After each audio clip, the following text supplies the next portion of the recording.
इस वीडियो के अंदर आपको एक तो कदीर का इंटरव्यू जो है वो ऑन एयर हुआ कल, उसके बारे में बात करेंगे। और दूसरे नंबर पे आप लोगों के लिए एक बड़ा जरूरी पैगाम है कि जब कदीर का इंटरव्यू कल ऑन एयर किया जा रहा था या रिकॉर्ड किया जा रहा था, उस वक्त मेरी ज़ारा के फादर के साथ जो है वो बात हुई फ़ोन के ऊपर।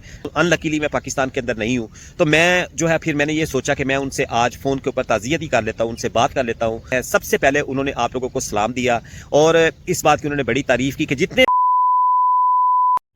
अस्सलाम वालेकुम मेरी यूट्यूब फैमिली। ज़ारा बहन को आज दुनिया से गए हुए तकरीबन 32 दिन हो चुके हैं। 10 नवंबर को जो सफाकियत हमारी बहन ज़ारा के ऊपर ढाई गई, इसकी पूरी की पूरी स्टोरी आपने 20 बार सुन ली है, लेकिन इसके ऊपर हम जितनी भी बात करें उतनी दफ़ा ये कहानी हमें फ्रेश लगती है और उतनी दफ़ा हमें ये जोड़ के रख देती है कि उस ज़ारा के साथ जो है वो क्या हुआ, क्या नहीं होना चाहिए था और क्या होना चाहिए था। वो सारे की सारी चीज़ें एक दूसरे के अपोजिट चली गई। आप इस वीडियो के अंदर आपको एक तो कदीर का इंटरव्यू जो है वो ऑन एयर हुआ कल, उसके बारे में बात करेंगे। और दूसरे नंबर पे आप लोगों के लिए एक बड़ा ज़रूरी पैगाम है कि जब कदीर का इंटरव्यू कल ऑन एयर किया जा रहा था या रिकॉर्ड किया जा रहा था, उस वक्त मेरी ज़ारा के फादर के साथ जो है वो बात हुई फ़ोन के ऊपर।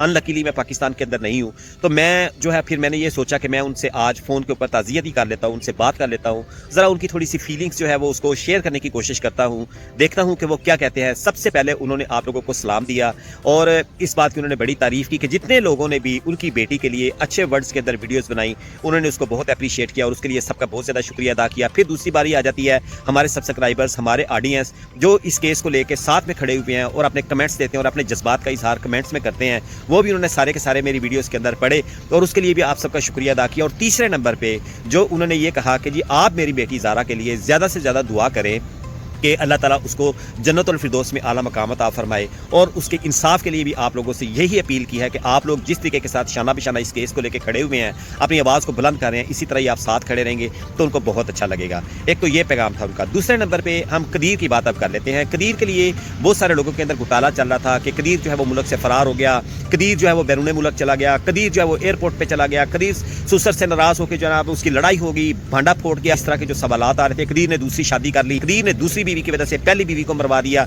कदीर जो है वो वीडियो कॉल के ऊपर बैठा हुआ था जब उसकी बीवी को कत्ल किया जा रहा था। इवन के एक तो यहाँ तक तो चलो एक बात एक्सेप्टेबल भी थी कि लोग अपने तज्जिए लगाते हैं या बातें करते हैं, लेकिन जब इन चीज़ों से कुछ नहीं बना तो फिर लोगों ने रेप के भी थंबनेल बना के वीडियोस के अंदर फजूल किस्म की जो है वो चीज़ें बयान की कि ज़ारा के साथ वो भी सब कुछ होता रहा, जिसके बारे में हम सोचते हुए भी हमारी रूह कांप जाती है। तो फिर जब आज सुबह मैं वीडियो रिकॉर्ड करने के लिए आ रहा था तो गाड़ी के अंदर ही बैठे बैठे एक शेर मेरे जहन में उमड़ के आया, कहता तू तो इंसान है, तेरा ही ये काम है, लफ्ज़ों के तीर बरसाता जा और आगे बढ़ता जा। अगर ये किसी शायर का है आपको पता है, मुझे तो नहीं पता, क्योंकि ये मेरे अंदर से बन के निकला। मैंने समझा शायद मैं ही शायर बन गया हूँ। तो ये अगर कोई आपको शायर का पता है तो मुझे ज़रूर बताइएगा, अगर ना हुआ तो ये क्रेडिट भी आप मुझे दीजिएगा, क्योंकि ये शेर जो है वो मेरे अंदर से बन के ज़ारा बहन के लिए निकला, तो मैंने जो है वो इसको आपके सामने बयान कर दिया। जब मेरी शबीर साहब के साथ कल बात हो रही थी तो मैंने अपनी ज़िंदगी के अंदर बड़े ऐसे वाक़यात सुने, बड़ी चीज़ें मैं देखता था, बड़ी चीज़ें मैंने फेस की, बड़ा कुछ मैंने अपनी ज़िंदगी के अंदर झेला। लेकिन कल शबीर साहब की शक्ल में जो चीज़ मेरे सामने आई कि जिन्होंने इस पुलिस की जॉब को करते हुए पता नहीं कितने दिन गुजार दिए, कितने साल गुजार दिए। 20 केस उन्होंने इस तरह के देखे होंगे जिसमें हवा की बेटियों को मार दिया गया होगा, कई इकलौते बेटे मर्डर हुए होंगे जो शबीर साहब ने जब वो हैंडल किए होंगे। लेकिन अपनी बेटी की शक्ल में हारा हुआ इंसान कल मैंने अपनी ज़िंदगी में पहली बार देखा। मतलब हारा हुआ इस तरीके के साथ, जब उनके जज्बात थे कि मेरी बेटी एक मेरा बड़ा बेहतरीन साथी थी, मेरा बड़ा बेहतरीन दोस्त थी। उसकी माँ के जाने के बाद जो मैं अपनी ज़िंदगी की सारी फीलिंग्स थी वो मैं ज़ारा की शक्ल में देखता था और मैं ज़ारा के सामने अपनी सारी की सारी आहोजारी करता था, उसके सामने मैं सारी की सारी बातें बयान करता था। और वो मेरा एक हमनवा, वो मेरा एक साथी दुनिया से चला गया, उसका दुख जो है वो कभी ख़त्म नहीं हो सकता। फिर उन्होंने बड़ी बहादुरी के साथ उस केस को डिफेंड करते हुए ये भी कहा कि इंशाल्लाह मैं इस इंसाफ के लिए एंड तक लड़ूंगा और मेरे से जितनी कोशिश होगी वो मैं इंशाल्लाह ज़रूर करूँगा। ये उनके अल्फाज थे जो मैंने आप तक ईमानदारी से पहुँचा दिए। अब इसके आगे हम चले जाते हैं।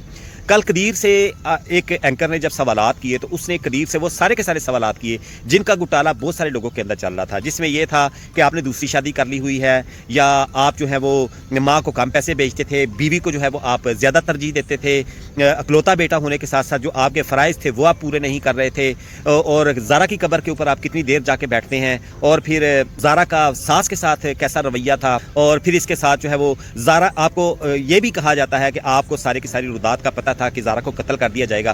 तो उसके बारे में कदीर ने क्या क्या जवाब दिए ये आप इंटरव्यू सुन लीजिए। कदीर भाई, आप अकलौते बेटे हैं, अब ऐसा तो नहीं था कि आप अपनी माँ या फिर बहन को कम पैसे भेजते हो, ये सवाल उठ रहे हैं।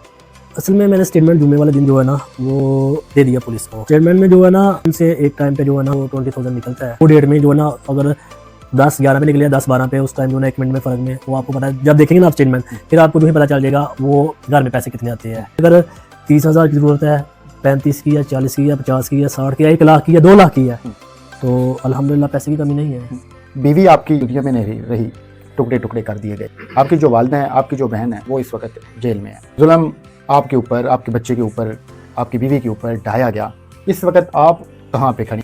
खुद को इस टाइम ना यहाँ का देख रहा हूँ ना वहाँ का देख रहा हूँ। अभी समझे आप एक मौत के किनारे पे खड़ा हूँ।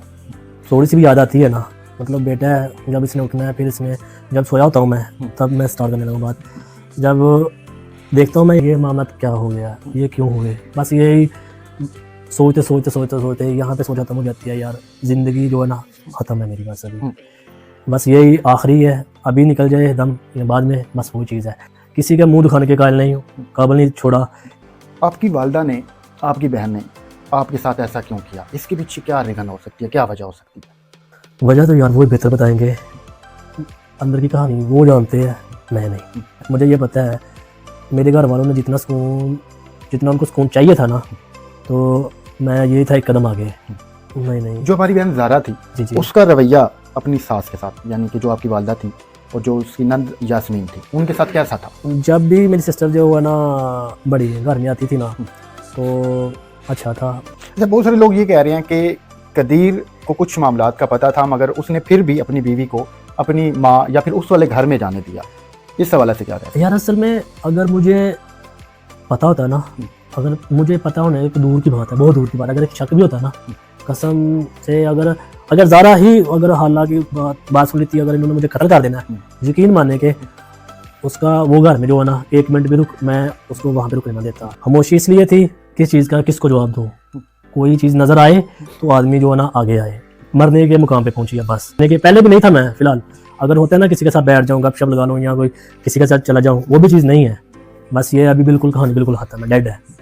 अब इसके अंदर कदीर ने साफ तौर पे ये बयान कर दिया, आपको इसकी शक्ल से आज भी अंदाजा हो गया होगा कि वो एक कितना मासूम इंसान है, कि जिसको इस केस के बारे में पता नहीं है। वो कहता है मैं इकलौता हूँ, मेरा लोगों के साथ बैठना उठना ज़्यादा नहीं है, मैं अपनी फैमिली के अंदर नहीं हूँ, उनके अंदर क्या बात चल रही है इसके बारे में मुझे कुछ पता नहीं है। ज़ारा की कब्र के ऊपर जब सवाल किया गया तो जो कदीर ने कहा वो भी आप सुन लें। ज़ारा की कब्र पे कितनी देर जाकर बैठते हैं? नहीं यार आइडिया।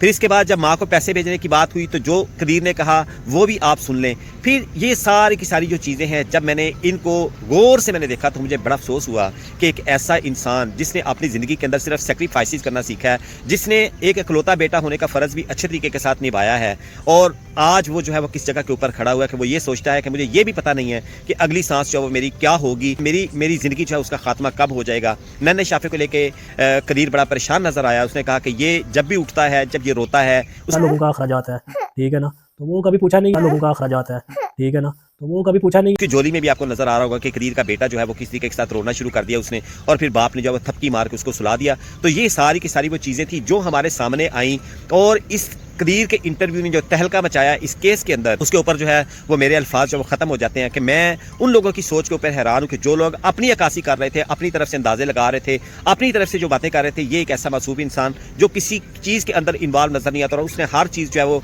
1 बाय 1 खोल के रख दी, और आप उसकी फीलिंग्स का अंदाज़ा लगा लें कि उससे वो बात भी नहीं की जा रही थी, उससे बोला भी नहीं जा रहा था कि मुझे कहना क्या है। कोई सवाल किया जाता था तो उसके ऊपर भी वो बड़ा सोच समझ के जवाब देता था। लेकिन जब ज़ारा के बारे में ये सवाल किया गया कि उसकी कब्र के ऊपर आप कितनी देर बैठते हैं, तो उसका जवाब आप सुन लें। ज़ारा की कब्र पे कितनी देर जाकर बैठते हैं? नहीं यार आइडिया। अफसोस का मकाम है कि यानी कि एक वो बंदा जो है वो उस बात का जवाब देते हुए उसके अंदर एक गहरी खामोशी छा गई है, उसने सोचना शुरू कर दिया, वो परेशानी में पड़ गया और एक गहरी चुप आ गई, साथ में उसकी सिसकियां भी आ गई। शायद आप लोगों ने नहीं फील किया, मैंने उसको फील किया। कदीर जो है कल इंटरव्यूज़ के बाद अपने कोटली मरला वाले उसी घर के अंदर चला गया कि वो वहाँ पे जाएगा और वहाँ की वो दीवारें, जिस घर के अंदर जो है वो ज़ारा के टुकड़े किए गए, वहाँ पे वो कैसे रह पाएगा, इसके बारे में हम कुछ नहीं कह सकते हैं। लेकिन ये तो आने वाला टाइम बताएगा कि उस घर के अंदर वो कभी रह भी सकता है कि नहीं रह सकता है। यार मेरी आप लोगों से ये गुजारिश है कि जब हम लफ्ज़ों के तीर जो है वो किसी एक शरीफ इंसान के ऊपर बरसा रहे होते हैं, बगैर तस्दीक के हम किसी के लिए बात कर रहे होते हैं, उसका दिल दुखा रहे होते हैं, तो ये बात जहन में रखिएगा। कहते हैं कि तबसरा ज़रा सोच के किया कीजिए, लफ्ज़ों से भी ज़ख्म लगते हैं कि हम जो है वो कभी कभी तबसरा अपना बड़ा हाई लेवल का कर देते हैं और अपने चंद व्यूज़ की खातर या अपने डॉलर्स की खातर हम कहानी में मसाले लगा लगा के लोगों के सामने बयान करते हैं, लेकिन उसके बाद जो है वो जब हकीकत हमारे सामने खुल के आती है तो फिर हमारे पास शर्मिंदगी के अलावा और कोई बात नहीं होती।